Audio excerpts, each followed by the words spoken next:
विष्णु भगवान की जय।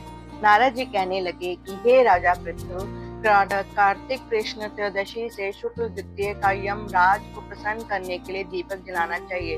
इससे अकाल मृत्यु आदि नहीं होती। चतुर्दशी को नरक चतुर्दशी भी कहते हैं।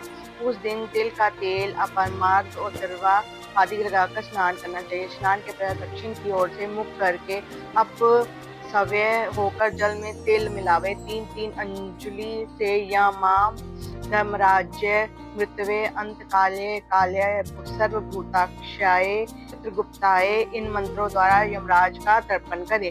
फिर सायंकाल ब्रह्मा विष्णु शिव दुर्गा के मंदिर अथवा वृक्ष सभा गौशाला नदी बगीचा तालाब कुआ बावड़ी गली खेत चौरस्ता शमशान आदि पर दीपक जलावे। रात्रि को श्री लक्ष्मी जी की पूजा करें।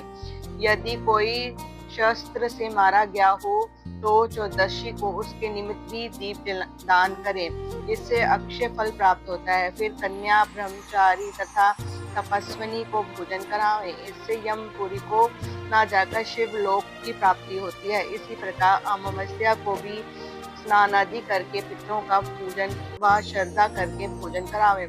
सायंकाल घर तुलसी के स्थान देव स्थान दीप से में दीपक जलावें आदि में दीप जलावें। शमशान नदी पर्वत चौरस्ता तथा गौशाला में दीपक जलावें। फिर लक्ष्मी जी की स्तुति करें, उनको जगावें। जिस प्रकार पतिव्रता स्त्री अपने पति से पहले जागती है, उसी प्रकार लक्ष्मी जी भी भगवान से 12 दिन पहले जागती है।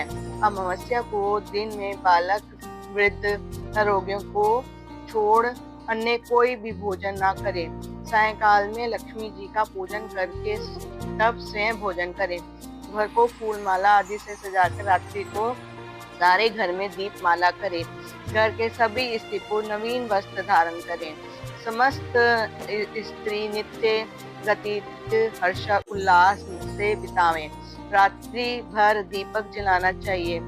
उस रात्रि को लक्ष्मी सब घरों में घूमती है तथा जो घर अधिक सुंदर और रमणीक होता है उसमें बहुत दिन तक निवास करती है। वह रात्रि शेष रहने पर घर का दरिद्र रूप कूड़ा करकट सूप या पुराने पंखे पर रखकर बाहर फेंक देना चाहिए। ऐसे करने से वह घर धन्य धान्य से पूर्ण रहता है। दूसरे के दिन गोवर्धन बनाकर बंधु बांधवों से पूजन करके ब्राह्मणों को भोजन करावें। स्वयं भी नवीन अन्न का भोजन करें।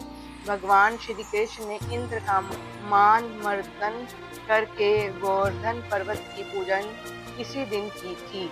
सायंकाल के समय गो तथा बैल का पूजन करके उनमें से अपने तथा परिवार के पालन पोषण की रक्षा के लिए प्रार्थना करें।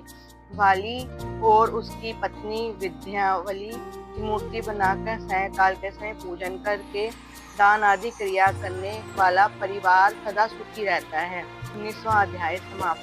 नारायण नारायण श्रीमन्नारायण नारायण नारायण सत्य नारायण नारायण नारायण।